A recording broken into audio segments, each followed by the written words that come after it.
Welcome back to the Shine Within podcast. Karen Blaine is a published author, intuitive empath, and retired hypnotherapist whose writing is rooted in self discovery, resilience, and soul deep connection.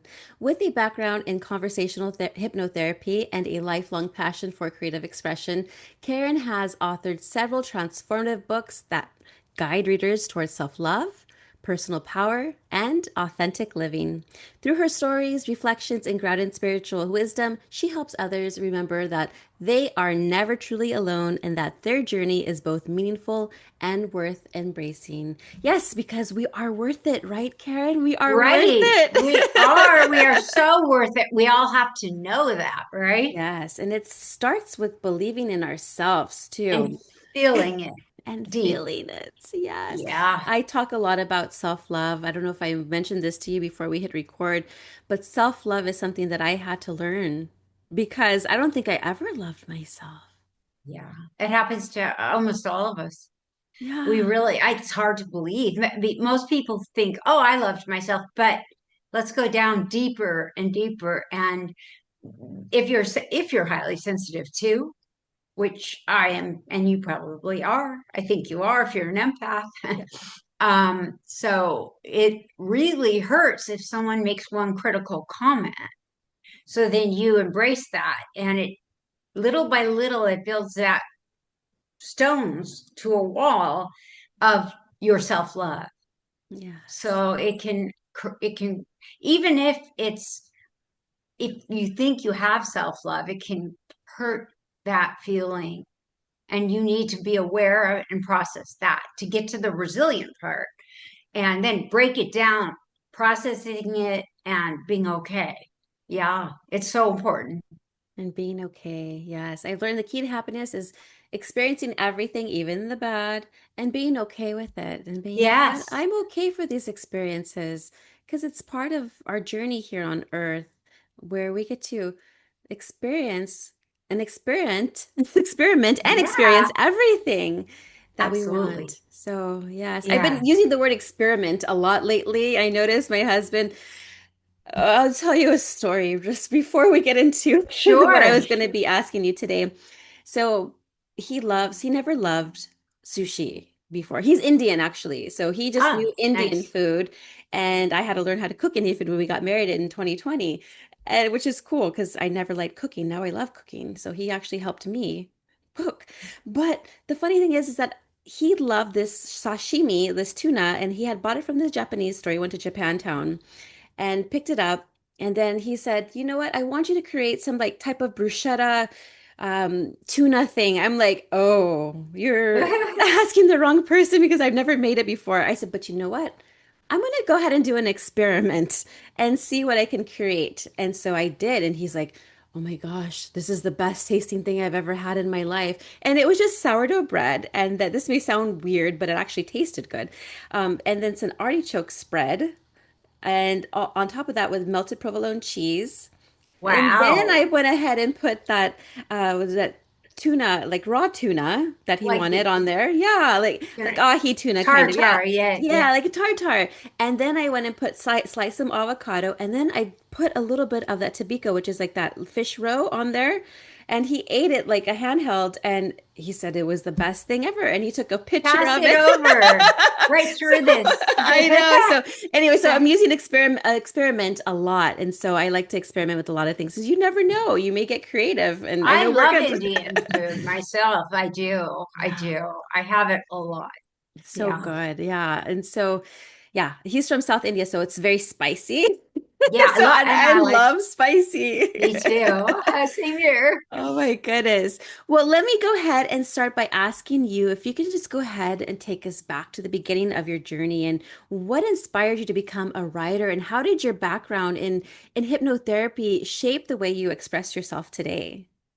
So I always cared about our inner selves, our subconscious. And the title of your podcast, Shine Within. And um, I put it to the side. I journaled and I wrote things. But then at 21, I got married. And I had 4 kids in a row, 4 and 5 years. Oh, So then I raised them for whatever 20 years and stuff, and I just was so wrapped up in that that I didn't get back to it. But then they're out, then they were gone. And then my dad passed, and I was close to my dad in his own way. I was really close to him. And I started to write. That was my very first book, Subconsciously Speaking. And I started hypnotherapy classes.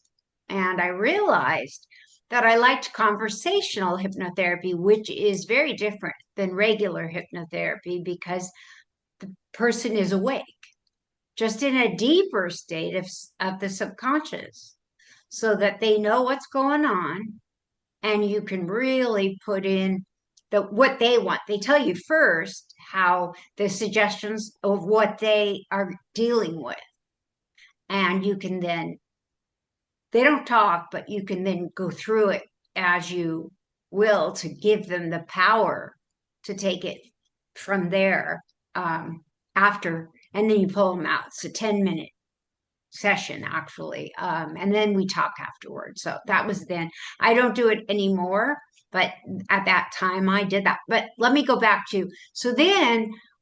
Uh, 7 or 8 years passed, and my best girlfriend passed, and she passed of suicide. mm. And that's when I wrote The Illusion of Perfection, which took a while actually to come out. It's my last book, my sixth book. And I really think it explains she was worth $200 million.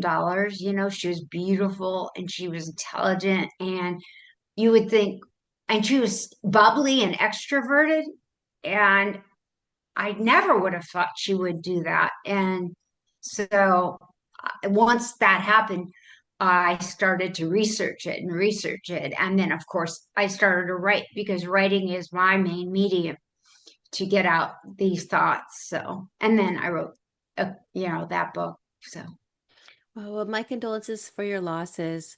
I mean, I don't know what it's like to lose a parent, but my father was actually murdered when I was a baby, but I was too young to remember anything. But just the thought of me losing my mother, like she's so close to uh, me, it just breaks my heart. And then it really touched home where you're talking about how your friend committed suicide because I tried to commit suicide twice in my life and both failed for a reason. I'm supposed to be here. Yes, absolutely. I'm supposed to be here. And so, yes, thank you for writing these books so you can bring awareness. I think the key is bringing awareness to the world because people often, and this is another title of your book, feel alone, and we are not alone. Your No, book, we're not you're alone. not alone. And I know you explore how connection and actual shared experiences can actually pull us out of that isolation, right? And together. And being Uh-huh. together. What have you learned about the power of being seen and heard in your own healing journey? What I've learned is there are so many other I at first I grew up thinking something was wrong with me. And my mom was not like your mom. My mom and dad to some degree made it seem like there was something wrong with being different. I always overanalyzed maybe things, and I was overly sensitive, and they didn't like that at all. And they kept saying, toughen up, toughen up. And then society said, toughen up too, right? When we were in school, you got to be tough or you're going to not make it in life. I got those feelings. And so I started to feel really alone. And I was thinking, is that my journey in life to be alone? And then once I started to write and really write and publish a couple of my books, I got so much feedback from people that I realized I that there were thousands and thousands and thousands of people, I mean, around the world, like us. And it made me feel so whole, so good. I can't tell you how much better I felt knowing that I was not alone. And that's what I wanted to impart. Yes. And even the times that we feel like we are alone, where there's nobody around us and we are by ourselves, we're still not alone because we have a divine that loves us so much and it's A- within us. That's why my Absolutely. it's within us. Yes, we are not alone when we have ourselves and the divine and the light that Yes. shines so bright. And I'm feeling that a lot of people now are recognizing their gifts. They're more intuitive. Okay, let me just tell you something interesting. Tell me. My husband never used the word intuitive whatsoever. And he has a son, he's my baby. I call him my baby too. He's about 11 years old. And both of them are talking about intuition. They're like, "Oh, my intuition told me this. Oh, it must have been my intuition." I'm like, "Yes, yes, and yes." So I feel like a lot They're of people learning from they're you. learning. So guess what this is? Your superpower. And Yay. that's what I think every single one of us in different ways has a superpower, whether it's being Absolutely. funny, really curious, whatever it is. I think we all have superpower. Yours is being able to do a podcast, being a podcaster, and also being an empath. It's an amazing achievement. I mean, it is what it is, but to acknowledge it is an amazing achievement. Yes, and for our listeners who don't know the term empath, can you just go ahead and talk a little bit about that and how you recognized your gifts? Yes, an empath is somebody who feels the energy and the aura deeper even than someone who's highly sensitive. It's almost as if you walk into the mall at Christmas time and you got it. Yeah. And it's the lights because they're fluorescent and the sounds because there's different music coming from every shop and then the people and then I can only last 10 minutes and then I need to go home and ground myself. So I'm not it's an empath is someone who feels all of that energy. It can be good. An empath is a blessing and a curse. The blessing part is being able to help others, especially on a one-to-one, really help other people. And we try our hardest. And we do succeed at that. Yes, a blessing and a curse. So, as I told you before, I am in the spa business and been a massage therapist for many years. I actually have been employed at the Four Seasons Hotel in the spa for, oh, it'll be 18 years this month. Wow. And, but the thing is that I was a heavy drinker and that's what my escape was. I didn't want to feel anybody else's energy. So I would drink. And you had asked me, well, how did you do massage? I said, with drinking.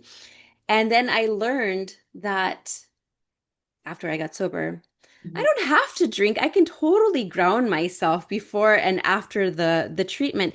And but then I noticed, I got a little bit more picky and said, I don't really want to massage these people. I don't want to. I don't, why do I This have is to? negative energy I'm I don't feeling, and want you to. don't want it to be. Yeah, yeah, I yeah. don't want You're to have to ground all the time. I just want to massage who I want to. And so I do have my private clients that I do see that I love that I've been working with for over 6 years now. And then that's what I do massage. And I'm only on call at the Four Seasons because that is my choice. I'm like, I get to choose. and I bet you help those clients that you love, Oh yeah, they feel much better. right? Because Even your the ones, energy is so good, right? yeah, even the ones that had that nasty energy, they felt better, but I felt crappy. So, Oh, yeah. So you felt bad. No, don't. I mean, it's just not good for us. That's why I don't go shopping at Christmas. Yeah.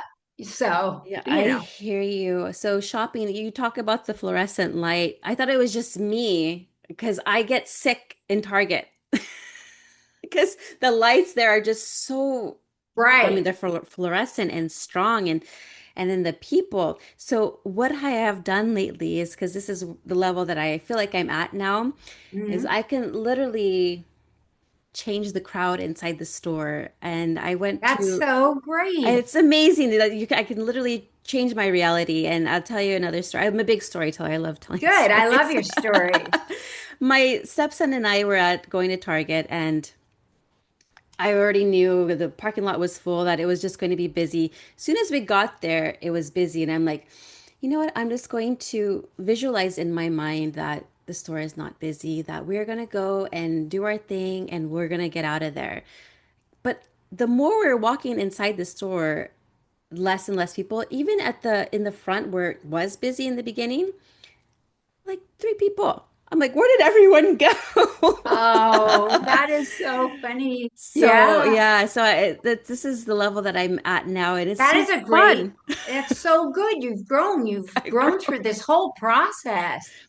But I feel you, Christmas time shopping is not the biz. Oh my goodness, yes. But no, I mean, the fact I can do Target too.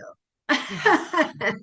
Yes. But it's reframing, right? Right. Reframing that situation. That's what you're doing, right? Yes. And then I think once people know who they are, it just becomes fun. Yes. Yeah, at a soul level, like who am I at a soul level? And it did take a while for myself to learn who I was because I was just part of the system here, conditioned from schools, from my family, through Yes. friends that weren't influencing me well.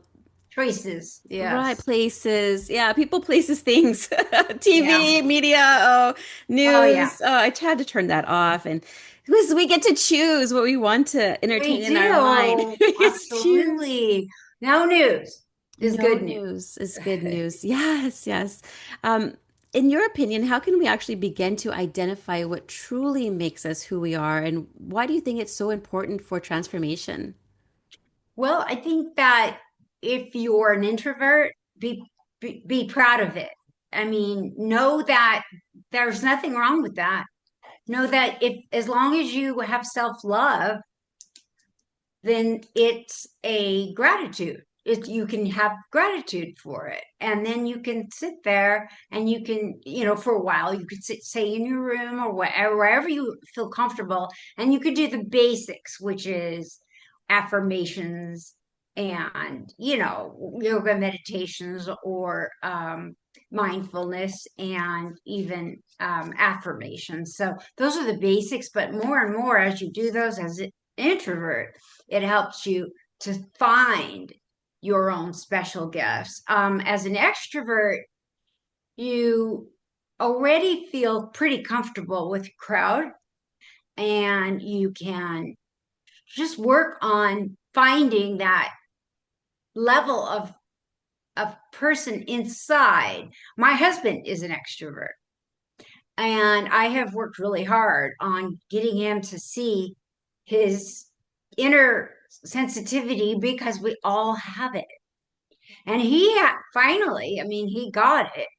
And it was really special when he did. But he knows who he is, yet he has learned so much. He has grown so much from understanding himself. And that's important. It So is. those are the ways. Yes, I love all those practices.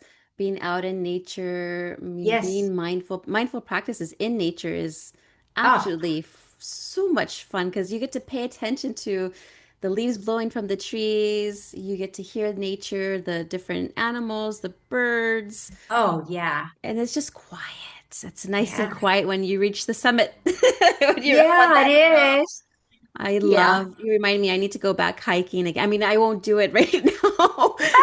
Maybe some trails, but I won't be climbing how I used to climb.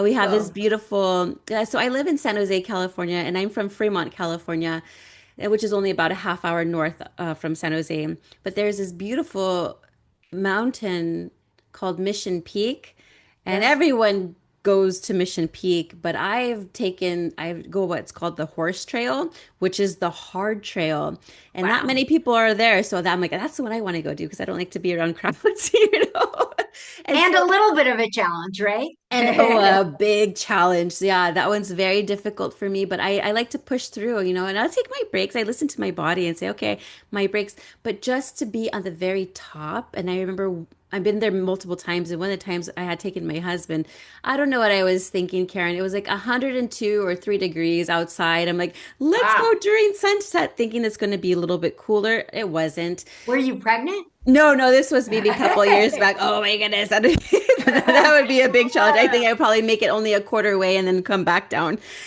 But we were at the very top, just watching the sunset, and it was so beautiful. Then coming back down and seeing all of the lights, the city lights there, and we had our flashlights, of course, and we were able to go down the trail. But it was just so beautiful, so peaceful, and just to have that moment of stillness, that mindfulness practice, where you're just focusing not on those internal thoughts, but more expressing gratitude towards everything that is surrounding you and the of course your loved one that is next to you Yes, of and course. just being Yeah. so happy. Yeah, so Yeah, I it love makes those you practices. so full of gratitude and passion. Yes. And yeah. And then you're tapping into your authentic self, right? Yes. Nothing else. Just you're just there. And that's once you're tapping into that authentic self, which once you come back down the mountain, the world wants to change that. You don't have to. That's being in congruence with yourself, right? Right. And I, that means your mind is in the same place as your emotions. So you are being authentic, and that's just so important. Yes, and I love that you brought up also affirmations because a lot of times when we think of self-care, we're thinking about manicures, pedicures, massages, all which is all great. Yes. Yes, But how sure. are we talking to ourselves during those moments? Are we criticizing ourselves or are we nurturing our thoughts and or giving us compassion? Are we doing that? So I always ask, people, get not guests, clients as well, when it comes to self-love, like how are you talking to yourself? Because I think Right. it really, really matters. And I know you people do mirror talk. I mean, I listen to my own affirmations. I have this for clients and for other individuals who want it, but they're just affirmations that you about 13-minute audio that I have for myself that I've created for others, but also have for myself so That's I can great. listen to myself. And that over and over again, everyone should do that. That's Yes. beautiful. Yeah. My mentor has taught me that one. I think I mentors are love so it. great. So Yeah. great. Yeah. And affirmations. Oh, you could do it 100 times a day. Yeah. Eventually it'll soak in, right? Right. Yeah. What is your favorite mindfulness practice? I would say being in the present. So for me, that my favorite mindfulness practice is turning that, uh, like say being at a party and when I'm doing that reframing of a situation because I'm feeling a little overwhelmed, I don't want to leave because maybe some of my loved ones are there. So I just take myself off somewhere for a little bit and I start to reframe the situation. And I'm using mindfulness. I'm staying in the now. And so I say, don't go down that rabbit hole. Don't continue it. We're staying right where we are and thinking about it clearly. What is a good stoic way to handle things? We're going to be centered. And I just really feel like I want to be resilient at that moment. It's an important place to be resilient. And when I go out of there, wherever I am, um, I'll say like, how can I reframe the situation? What can I do to make it work? Then I leave, and then I'm much in a much better place to finish the evening. Absolutely. Now, in your book, Up in the Air, it blends philosophy with vibrational practices. Can you just go ahead and maybe walk us through a technique from your book that someone can go ahead and start using today to feel more grounded and balanced? So I would say grounding is one little grounding technique is earth grounding, which you kind of mentioned, being barefoot and going anywhere. Like you could be at the ocean and in the sand, wiggling your feet and walking. You can be in the grass if you have a backyard. You can use your grass to just walk barefoot again, and you feel the earth and the vibrations of the earth, and they are there because the earth is made up of energy, and so we feel that source of energy within us. So it's a really good place to do that. And that's one practice. And another practice, which is, well, I can bring it up. It isn't up in the air. So it's what I used when I talked about the story of resilience and getting away from that party for a few minutes. It's about using energy fields.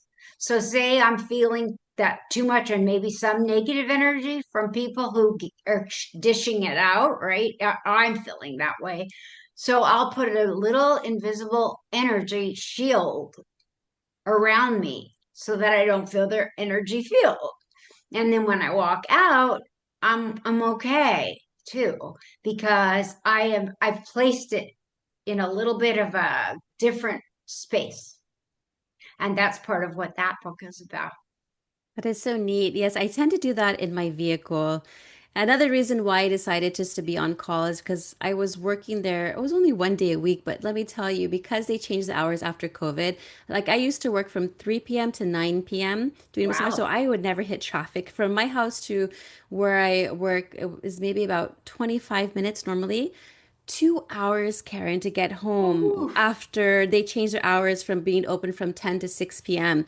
Well, 6 p.m., I'm going to go ahead and be in a lot of traffic on 101 because 101, I mean, you're in Southern California, I believe. So I'm sure yes, I down am. there is just as crazy as it is up here, if not worse.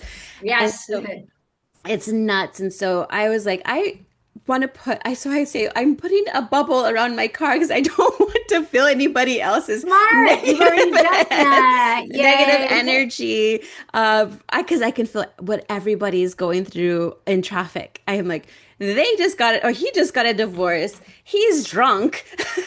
This Right. one's mad at somebody from work. Like I can feel every what people are going through. And Right. so I put that energy Oh, bubble wow. around my These vehicle. I'm just like, okay, and I put on a good podcast or some. really kindred spirits, Yeah. you and I. Yeah, see, it was meant to be. And so yeah, and even playing music, that Oh, me frequency. too. You gotta Me put your favorite too. song on. You gotta put your favorite Oh, song on. I just like so many. I can't pick a favorite. Maybe I'll leave the light on for you. I put that into my book, You Are Not Alone, because it talks about us being there for someone else, especially if they reach out and letting them know they're loved and you've got their back. Yes. And also letting them know that they have that light within themselves Yes. so that they will be okay, that they can be okay. So, but it's by Papa Roach, actually, funny name for a band. Papa Roach. Yeah, I've heard of them. I just haven't heard that song. Or maybe I just don't know the title of it. But if I heard it, I'd be like, ah, I know Yeah. it. Yeah, I love music. It's just something so uplifting and soul connection, I would say, when it comes to Oh, music yeah. and songs. So you can be meditating through it. Oh, Like yeah. yeah. So what you're doing is healing yourself if you're listening to the music that makes you feel really good and whatever form that means. It Right. doesn't necessarily have to be super positive. It doesn't have to be, um, it is what it is. So just to enjoy the music and let it take you away. Yes. I've been really into different type of like binaural beats or like a frequency sounds for like sleep or even body pain because I told you about my back issues. So I would Yeah. go onto YouTube and just say frequency sound for pain, back pain. And then it will come up. And so I would go ahead and get a one that doesn't have the ads and Uh-huh. then put it on and I would just lay down and I don't know, maybe it's my mind too, but I feel a lot better after. My back is less painful. I'm like, oh, this is great. I love this. And so Thank you. sound, yeah. So Thank maybe you you for can the try. suggestion. I did not know that. Frequency. There's also Okay. some type of apps too that offer that, but those ones are paid. This one's free because it's just YouTube. And so, yeah, just try to get the one that doesn't have any ads because the ads are a little bit disruptive. But Yeah. yeah. I love it. We'll try. Yay. And going back to gratitude, because I know we talked a little bit about it. I know for myself, I was always pointing the finger, but not realizing there's like three other fingers pointing back at me. And I really had to learn and practice what I should be grateful for instead of playing the blame game. And it's like, you know what? It's nobody's fault. Let me just be grateful for this experience because I need to learn. And Right. I wanted to ask you about what role does gratitude actually play in strengthening like relationships or even not just with others, but for ourselves? Well, when we're in gratitude, it's hard to be angry within. Yeah, that's And a right. lot of people get angry. You feel it, right? In checkout line. If you feel it in your car, you're going to feel it at the market in the checkout line. Every single person in line behind you. What they went through a divorce, they are miserable. How can I? And my first reaction is, how can I help them all? Yeah. I just want to help every single person in line, but I can't, obviously. But I think gratitude is the most necessary thing that we can do every day. To live in gratitude is to live in peace, and that's just the way it is. It's just so happy. It's the essence of everything. Just being grateful for being alive, being grateful for being here, being grateful for having what we have, not what we don't. Everything. That's how I feel. Yes, I love that. And another story I'm going to share with you about gratitude. So last year, April 2024, I experienced a miscarriage and had to get a DNC done at the hospital because there was no more heartbeat when I went in for my 12th week um, checkup at the OBGYN. And I was just completely devastated. I was crying. My husband was very sad. And when I was in the gurney, I should say, going to go in for my procedure, I looked at my husband and he looked at me and he's like, "How are you feeling?" And I'm like, "You know what? I have to be grateful for this moment." And Oh, as sad as I was, I just like, you know what? I have to be grateful for this moment because I don't know what the divine has planned for me, but I know this has to be for a reason. So right. yeah, I had to, so that procedure was done. That same week I had was got an email, was given an opportunity of a lifetime that I thought would have never happened at that time. That I was thinking maybe I would do something like that in maybe about 20 years, but I was Uh-huh. given an opportunity of a lifetime and I was like, wow, well, this is presented to me. Oh my goodness. So I have to do it. And so I did. And that was one of my biggest fears is public speaking. So I did. And Good. and I overcame that challenge. And so, but the blessing is that a year later, I got pregnant and now I'm having a healthy pregnancy. So it comes in full circle with the gratitude. So the gratitude attitude, oh my goodness, having that attitude does change everything because here I'm very grateful being pregnant now and having a I'm in my second trimester and everything's been looking good as I've been going Yay. to doctor's appointments. So yes, that gratitude attitude, yes, yes, it works. I know It sometimes does. people think It it's does. cliche, oh, everyone talks about it. Well, people are talking about it because it works. Right.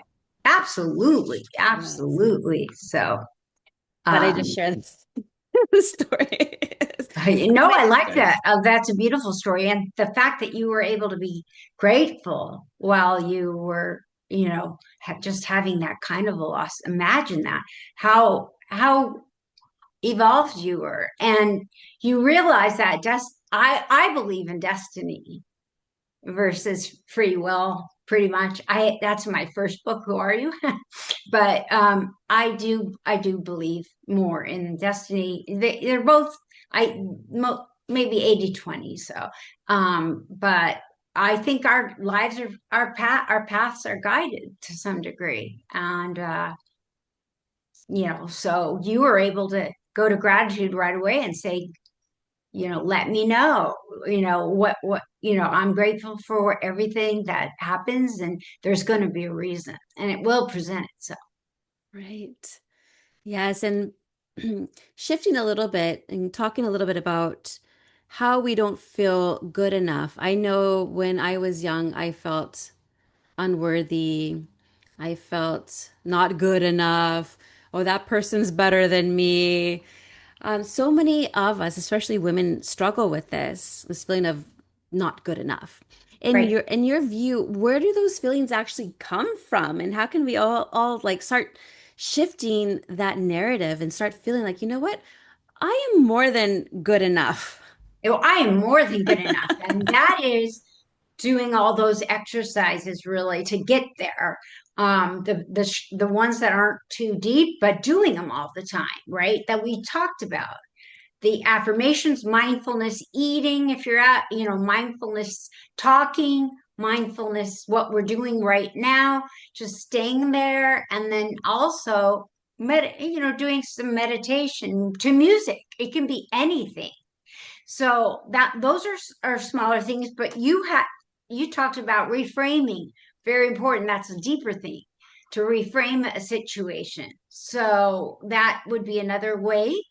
But I think also another way to feel that you are not alone is, yeah, the title of one of my books is to realize that there are so many people like us.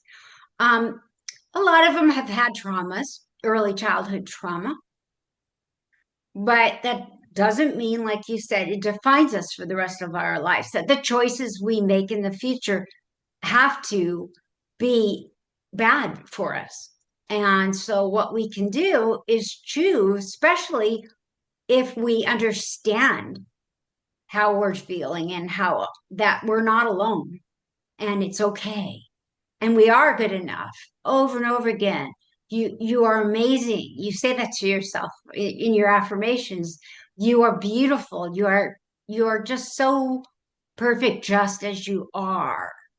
Although no one is perfect, you're imperfectly perfect. And you accept your flaws, you accept everything, and you know that it's okay. It's okay.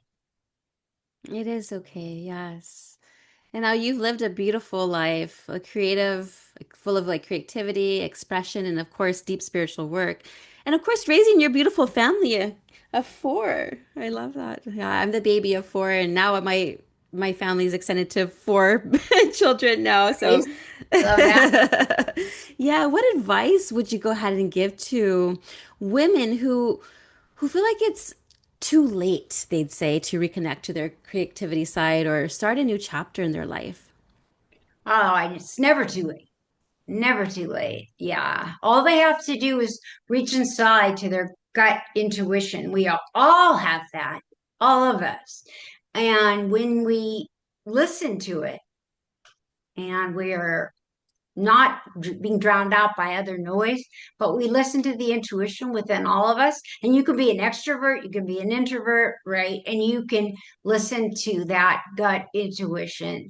Then you start to become better at understanding that dialogue and you become more, that starts the process of learning how to, better understand yourself and better connect with the depth, the shine within of who you are, right? Yes, the shine within. When you shine within, then everyone will see you shine without, and it's just a ripple effect. Absolutely. And Yeah. anyone can do it at any time. Oh, yeah. It's never too late. Just what we were No. saying, it's never too late. Oh, wow, Karen. Well, where can our listeners go ahead and get your books or even just connect with you? Well, I'm on my website is called eternalempath.com, and all my books are on Amazon, and they can Kindle or paperback, anything. I'm just starting audiobooks too, so those will be out soon. And Oh, that, yeah, that'll be fun for people who don't like to read. So, yeah, it's like perfect for long road trips, just go ahead and listen to your book. yeah, Yeah, I love so that. excited for that. Yeah, And thank you. everything will also be in the show notes for our listeners, but any last words or anything you would like to share? Just that I think if more people understood what they felt within, as well as their external prowess, which is I don't take anything away from that. I think it's beautiful when you can be extroverted and deal with anybody. I have one son who can talk to the wall. I mean, yeah, he's so good.